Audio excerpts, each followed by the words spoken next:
Welcome back to Sissy Maya. Make sure to subscribe to our channel to never miss an update. Additionally, consider subscribing to my Patreon to get access to these features, and much more. 10-year-old Daniel Chapman was covered in dirt. On the first day of summer holidays, he and his rowdy friends had spent hours in the woods and ponds near their village, turning him utterly filthy. As he trudged home, Daniel knew he was in trouble. His mother, Melissa, had warned him repeatedly about coming home looking like a scarecrow.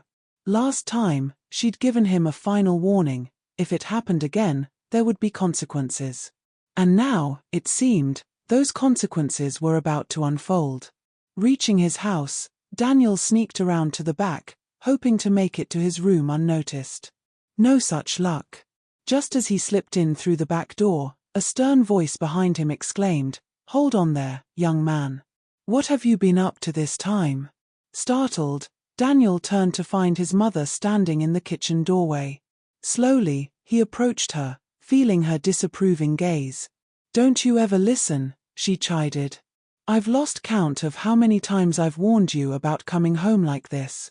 You've used up your last chance. It's time you learned your lesson." She grasped his wrist firmly and marched him upstairs to the bathroom. There, she directed him to undress while she prepared a bath, adding a generous amount of rose-scented bath oil, his sister's favorite when she was little. Daniel couldn't quite grasp why his mother had a slight smile as he eased into the warm water. "All right," his mother instructed from the doorway, "I expect you to come out of that bath absolutely clean, including shampooing and conditioning your hair. Understand? When you're done, I'll dry your hair and help you get dressed. I'll be back in a minute." With that, she left him, leaving Daniel to ponder why his mother insisted on dressing him at the age of 10. It seemed odd. Daniel scrubbed himself thoroughly, spending a long while enjoying the scented bath, finding it strangely more pleasant than roughhousing with the village boys. As he finished up, his mother returned with an oversized fluffy pink towel. "All right, out you come," she said, starting to dry him off. Puzzled, Daniel couldn't fathom why he was suddenly being treated like a baby, as if he couldn't dry himself. After all, he was 10 years old, for goodness sake. Taking her hairdryer, Daniel's mother gently dried and brushed his hair, creating a center parting with a fringe that gave his hair a fuller appearance than usual. Leading him down the hall, Daniel instinctively moved towards his room to dress, but his mother halted him with a firm grip on his arm. "Oh no, not this time," she declared.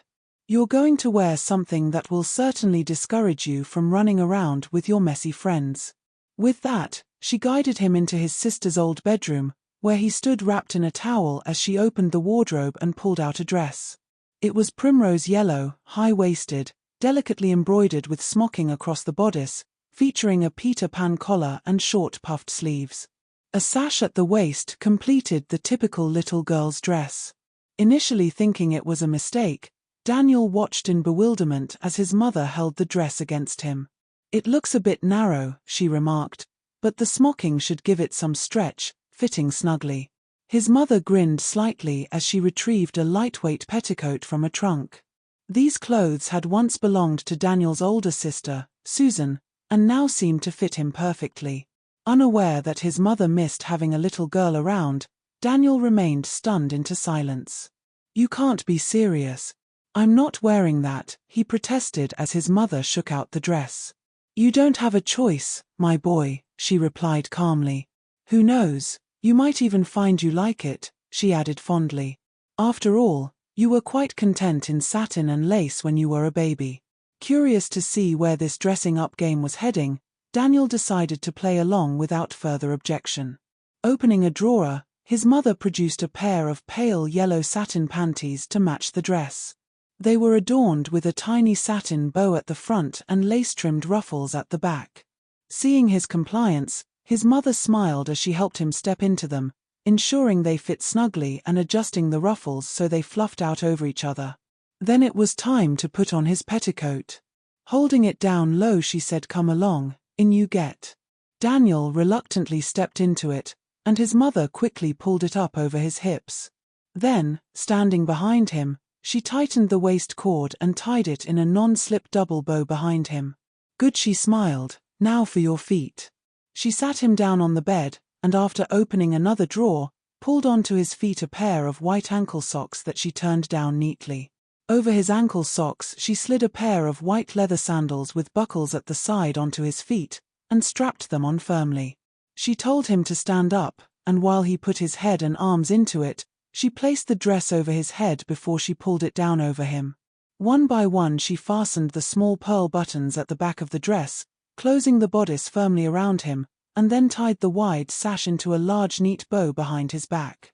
She was right. With the give on the smocking, it fitted him perfectly. Daniel caught sight of himself in a full-length mirror. The dress had been short to start with, but the layers of petticoat raised the edge by several more inches. The slightest movement resulted in the petticoats swaying and rustling as the layers moved against each other. With his bobbed hair, Daniel could easily have been taken for a girl.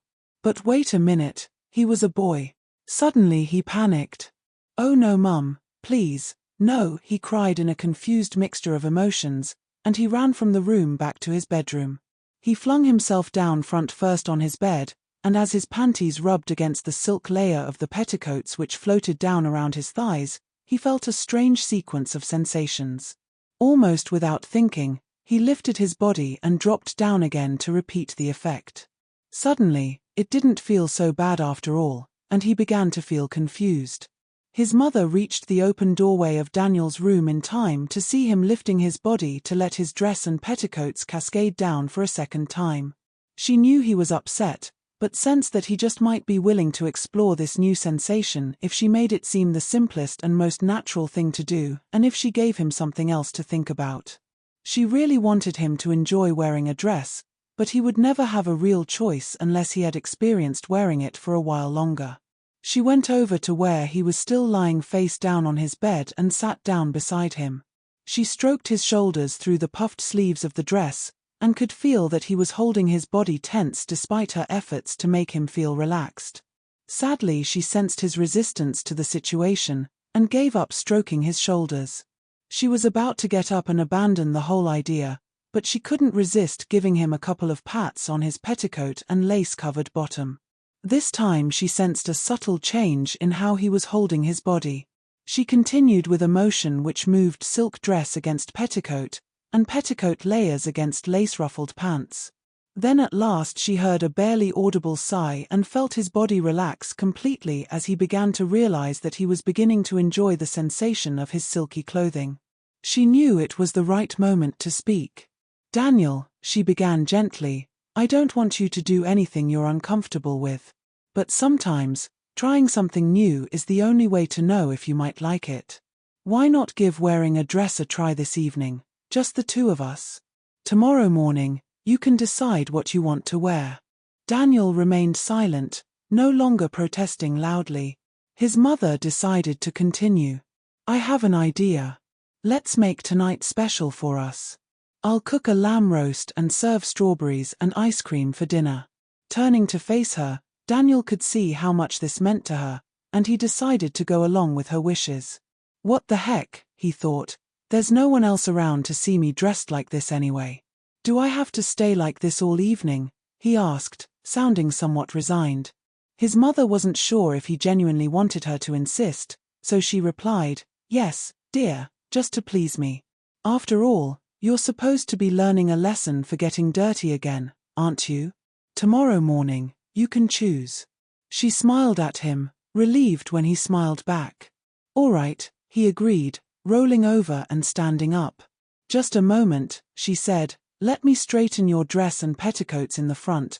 They got wrinkled when you lay on the bed." Daniel blushed at the reminder of his earlier reaction, beginning to realize that being a special girl involved more than just wearing a pretty dress. It was a whole new way of doing even the simplest things. His mother fussed over his dress, fluffing out the petticoats and smoothing the silk over them. "Now, let's go downstairs," she smiled, taking his hand as if he were truly a little girl. Walking downstairs together, something she hadn't done in years, she released his hand as she headed for the kitchen while he went into the lounge to watch a video. With the roast in the oven, She peeked into the lounge and was surprised by what Daniel was watching. She had assumed he would choose one of his new videos, but she was mistaken. Initially puzzled, she soon recognized scenes from & of Green Gables, which she had recorded weeks ago. Just 2 days ago, he had vehemently resisted watching it. He appeared relaxed, reclining on the sofa, his dress and petticoat spread out over his thighs. Unconsciously, he shifted his legs from side to side, savoring the sensation of the fabric against his skin. While Daniel focused on the TV, in the back of his mind lingered the awareness that these sensations were unlike those from his usual clothes, yet oddly familiar. Without a word, his mother quietly left the room, having observed him unnoticed. As Melissa neared completion of the cooking, she informed Daniel that dinner was almost ready and suggested he could finish watching the video afterwards. He sprang up, ready to dash to the kitchen in his usual manner. "Just a moment, dear," his mother intervened, placing her hand against the smarked front of his silk dress. "I don't want that pretty dress getting stained with food. Let's put this over your dress first." This turned out to be a frilly white apron pinafore made of fine cotton. Daniel stared at it, vaguely recalling his sister Susan wearing it when she was little. It reminded him of something out of Alice in Wonderland. The bodice featured horizontal rows of intricate embroidery between plain white vertical bands on each side. Each side sported a ruffle starting from the waist and broadening into a wide frill at the shoulder. The hem of the pinafore was generously wide, almost meeting behind him. Near the bottom edge, more embroidery was flanked by 2 rows of pin tucking. Melissa turned the pinafore around and held out the shoulder loops to him. Without hesitation, he stepped into them. She crossed the shoulder straps at the back, threaded them through the loops in the wide waist sash, and tied them into a large, neat bow behind him. Daniel admired how the wide shoulder ruffles of the pinafore draped over the puffed sleeves of his silk dress. "Mommy," he remarked, "it's just as pretty as the dress, but I'm worried it might get ruined too." Melissa was pleased to notice this change in his demeanor, realizing he cared about keeping it pristine because it was so lovely. "You're right, dear," she smiled with relief, "it is very pretty, and it adds a nice touch. Besides, it's easier to clean than your silk dress." She emphasized the word your when referring to the silk dress. Waiting for a response, she found none, suggesting he had subconsciously accepted that it was now his silk dress. "Now, come sit down and I'll serve dinner," she said, smiling to herself. Daniel prepared to plop down in his usual way at the table when his mother intervened again. "Just a moment, dear. When you're wearing a dress and petticoat like that, you must sit like this." She demonstrated how Daniel should spread out his dress and petticoats at the back to prevent them from creasing when he sat. Once he adjusted accordingly, she helped him move his chair up to the table. With his dress and petticoats spread out beneath him, he pressed down on the pinafore to ensure all the layers fit neatly under the table. Melissa proceeded to serve dinner, placing the plates on the table. "Well, you're sitting like your sister now," she remarked, "but I think I'll also show you how a little girl should walk after dinner." Daniel enjoyed the roast lamb and strawberries with ice cream as he always did, but his mother quietly observed that instead of his usual gusto, he was now carefully avoiding dropping any crumbs or spills on his pinafore. Typically, Daniel's chore after dinner involved drying the dishes, but this evening Melissa intervened, saying, "You can watch the rest of that video now. I'll take care of the washing up." To her surprise, Daniel frowned slightly and said, "Mummy, if I dry the dishes, will you come and watch the rest of the video with me?" Standing in the doorway, dressed in his dress and pinafore with a hopeful expression, Melissa couldn't help but feel delighted. "All right," she chuckled, "but first, let's give you a basic lesson in how to carry yourself." Over the next hour, she taught Daniel how to stand, sit, and walk with the grace of a girl. They ventured into the garden, where she had him practice until she was confident he could pass convincingly as a girl in public. Finally, she nodded approvingly and said, "Very good, Daniel. I think you'll do just fine. Let's head back inside." Pleased with her praise, he followed Melissa indoors, and soon they were occupied with the washing up. As Daniel dried the dishes, He chatted animatedly about the film's plot to his mother. She couldn't help but notice his carefulness not to splash any water on his pinafore, a marked contrast to his usual casual approach where more water ended up on his clothes and the floor than on the tea towel. During the video, Melissa observed Daniel glancing down at his own pinafore whenever the girls on screen appeared in different attire, as if comparing the two. After the film concluded, she couldn't resist asking which pinafore he thought was the prettiest. "Well, I liked the one Sarah wore the best, the one with the embroidery," he replied, holding out the embroidered hem of his own pinafore. "But none of them were as nice as this one. You know, when you were little, you used to wear some even prettier ones than that," Melissa reminisced. She retrieved a photo album from a shelf and sat beside Daniel, opening it. The first few pages depicted him as a baby in various rompers, sometimes alone and sometimes with his mother or absent father. Subsequent pages showed Daniel in a variety of outfits as he grew from a baby to a 3-year-old: dungarees, short dresses with high yokes, and a couple with pinafores. "When you were very little," Melissa smiled, "Susan loved dressing you up as a little girl. She often tied ribbons in your hair. She always wanted a younger sister. Your father didn't always approve, but we did it anyway, especially when he wasn't around. People often mistook you for a girl when we took you out in your pram or stroller. One particular dress triggered a memory, a pale peach satin party dress with an organza overlay on the skirt. Ah yes, that was the very last time we dressed you up," his mother reminisced sadly. "You were about to start nursery school, so that was the last time you wore a dress until today. But now you are old enough to choose for yourself, aren't you, Poppet?" For a moment, Daniel wondered if she meant that he had to decide then and there whether to take off the pinafore and dress, possibly forever. But then he recalled with relief what his mother had said earlier. "Yes," he replied, "in the morning." His mother stood up and extended her hand to him. "Come on now, it's time for bed. I'd better come with you, because you won't be able to get out of that dress by yourself." "Not yet, anyway." Daniel blushed at the reminder that he still needed assistance with dressing and undressing. In his bedroom, his mother helped him out of his pinafore and dress, then sent him off to clean his teeth while wearing his petticoat. When he returned, he found his mother carefully hanging up the yellow silk dress in his wardrobe. "That was Susan's favorite dress when she was little," his mother said wistfully.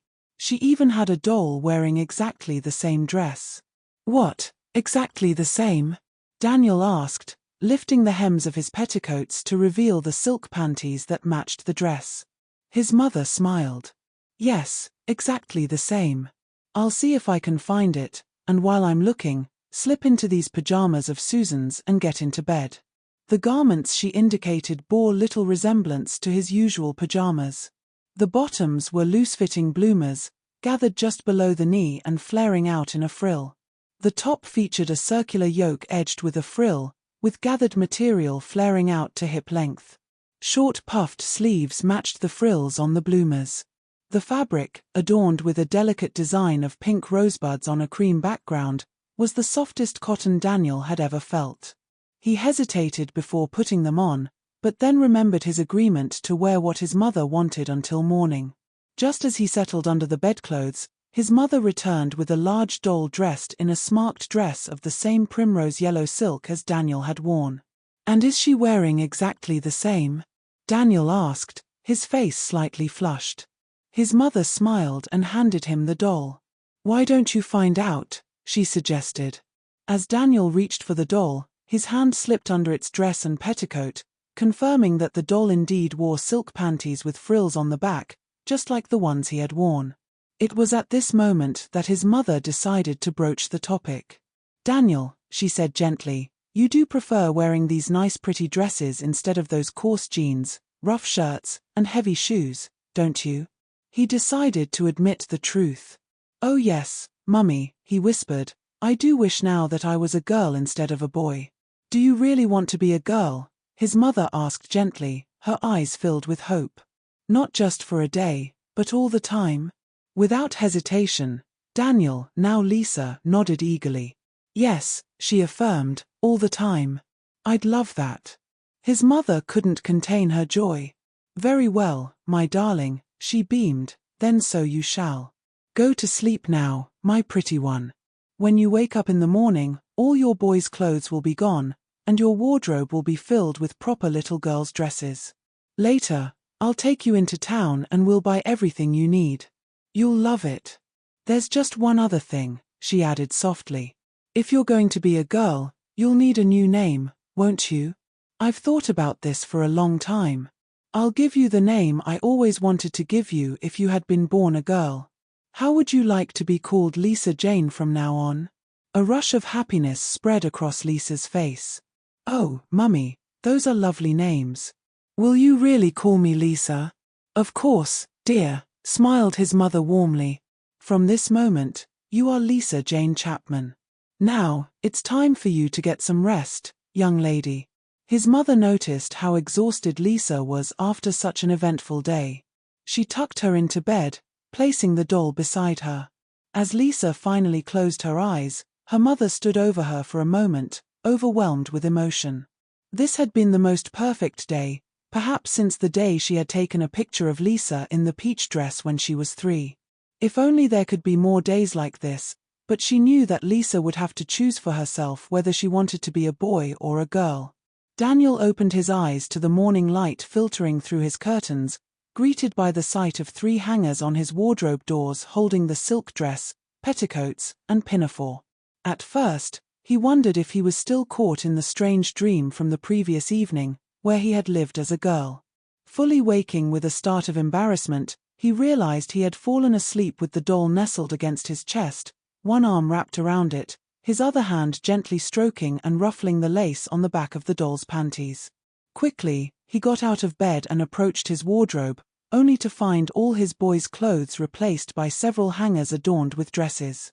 Turning around, the frill of his pajama top brushed against the frill of his bloomers. Carefully placing the doll back on the bed, he mimicked his mother's instruction from the night before, ensuring the doll was seated properly on the pillow, smoothing out her dress and petticoat. He then removed his pajama top and stepped out of his bloomers, laying them neatly on the bed, realizing he would need assistance to get dressed. "Mummy," he called out, "could you please come and help me get dressed?" This was the moment his mother had been eagerly anticipating.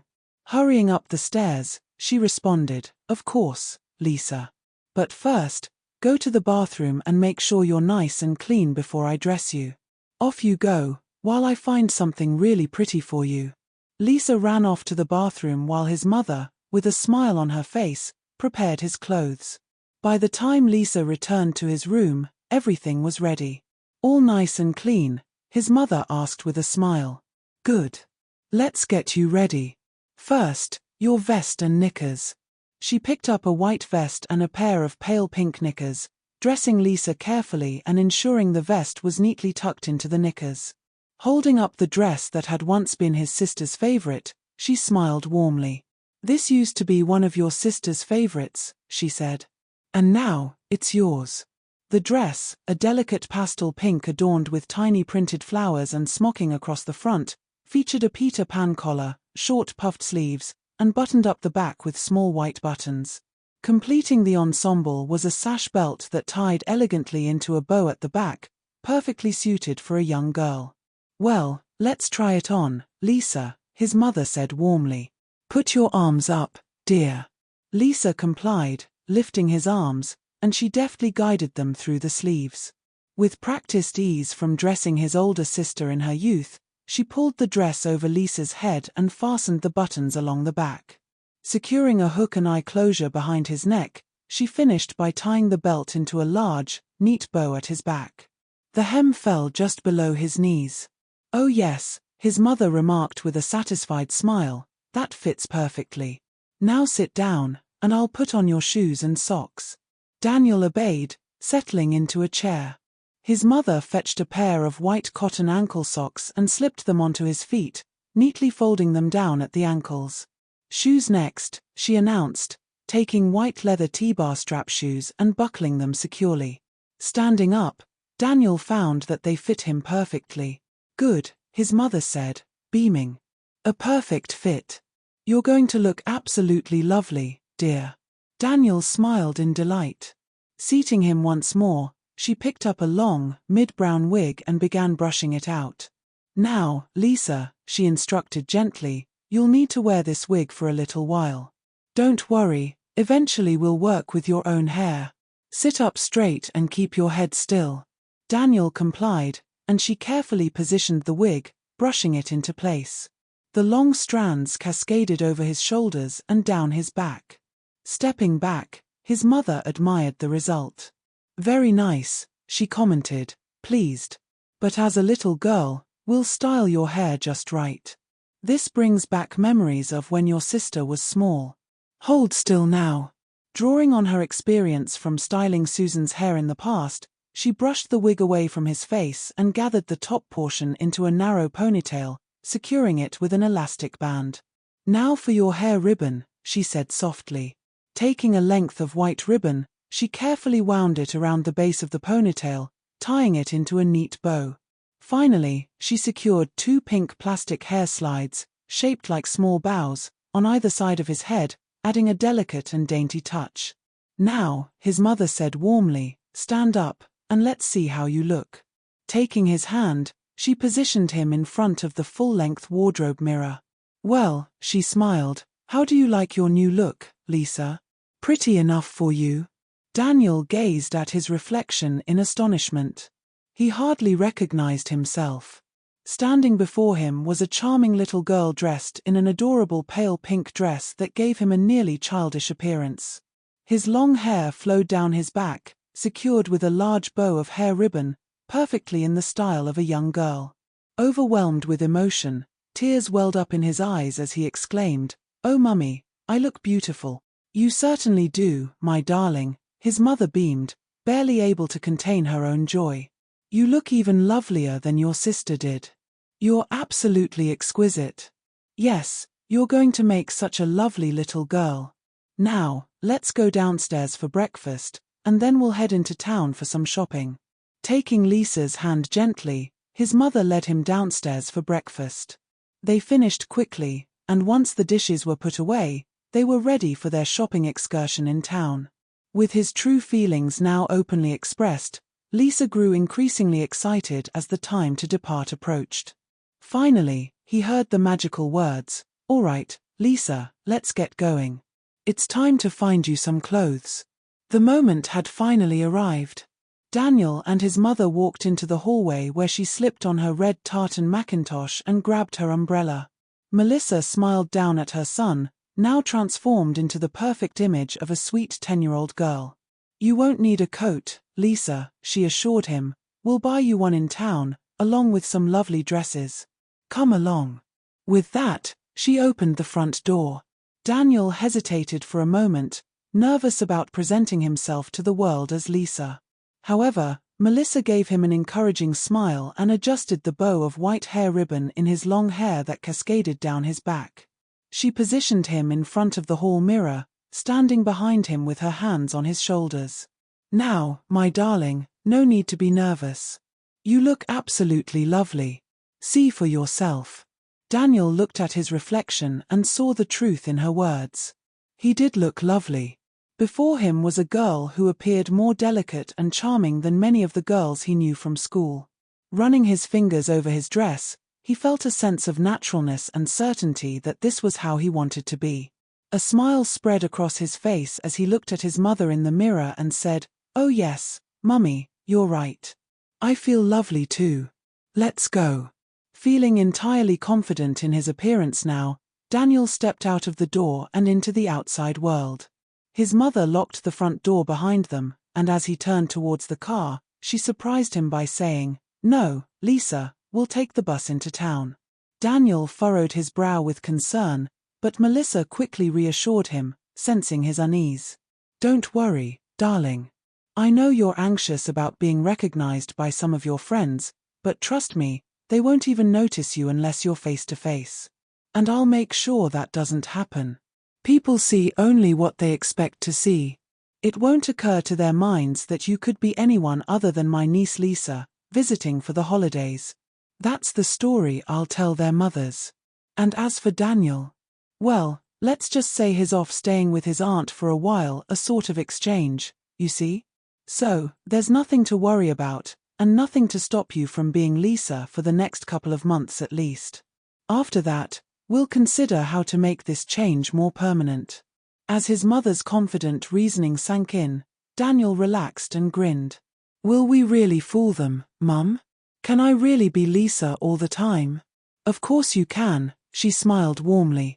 But to start, you'll need a few pointers on how to behave like a proper little girl. Remember to observe how girls walk differently from boys, just like I showed you last night.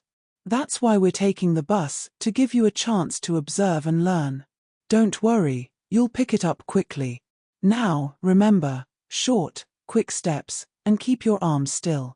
Daniel took heed of her advice, adopting a natural, girlish gait as if it were second nature. His mother beamed with delight. They walked down to the bus stop and waited for the bus to arrive, Daniel now fully embracing his role as Lisa.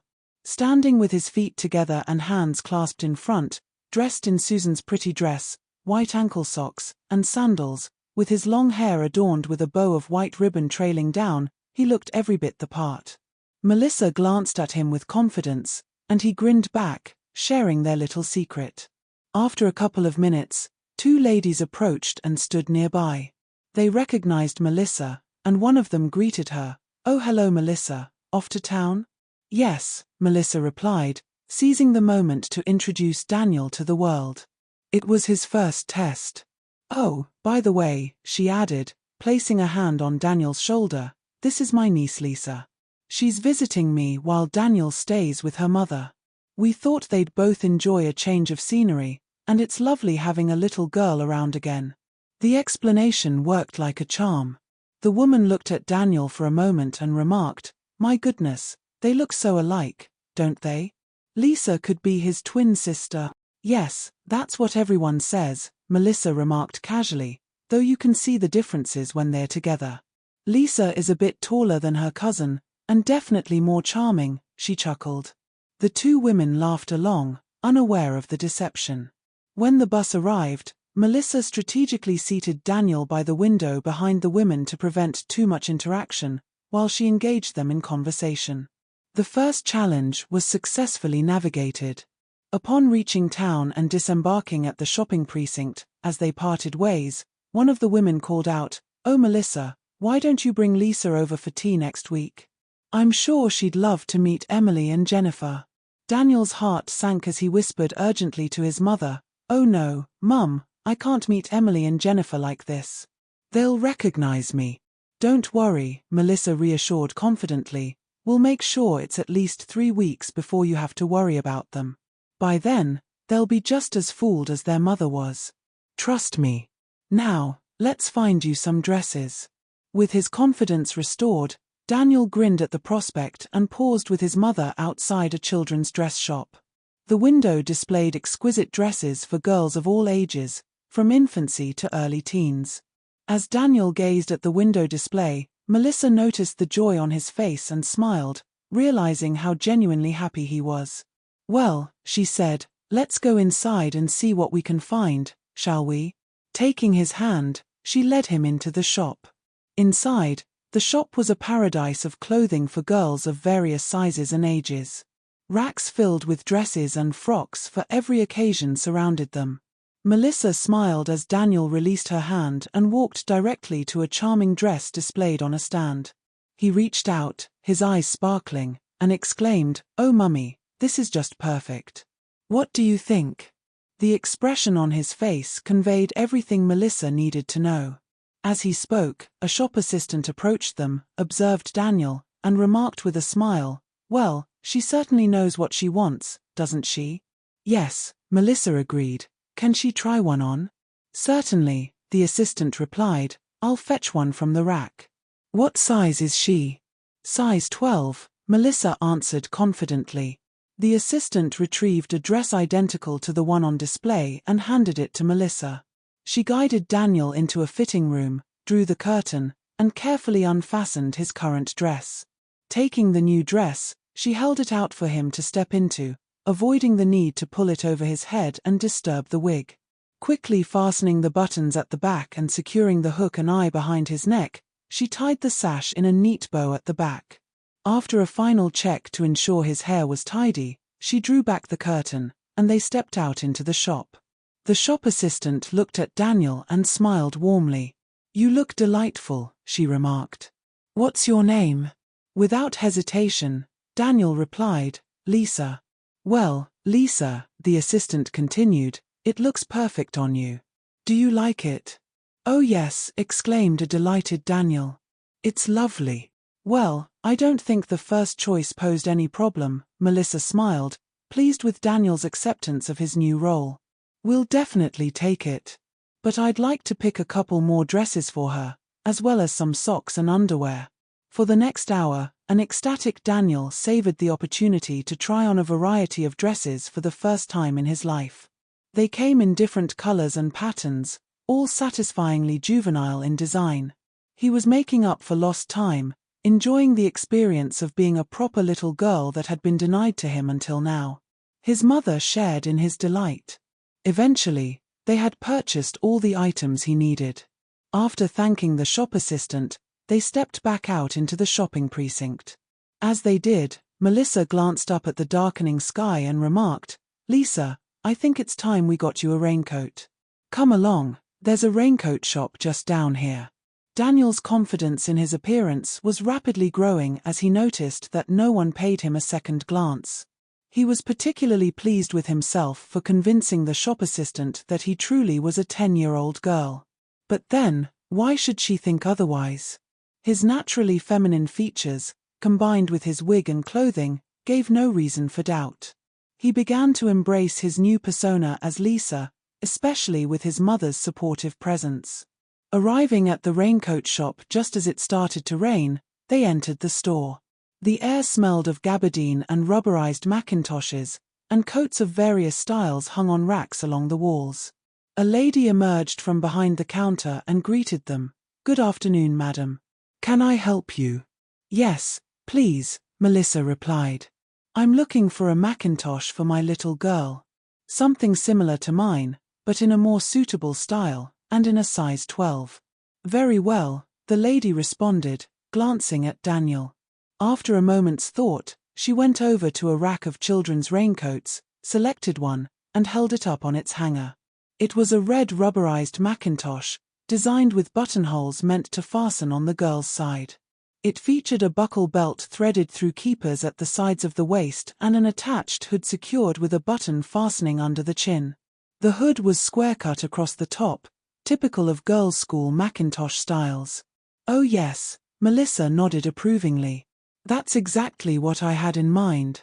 Here you are, Lisa, try it on." The lady extended the Macintosh towards him, and Daniel slipped his arms into the smooth rubberized sleeves. Careful to tuck Daniel's long hair inside, she pulled the Macintosh up over his shoulders. Standing in front of him, she proceeded to fasten the buttons along the front. Once done, she threaded the belt through its buckle and cinched it snugly around his waist. "There we are," she remarked, stepping back. "How does that feel?" Being one size too large, the Macintosh draped generously over Daniel.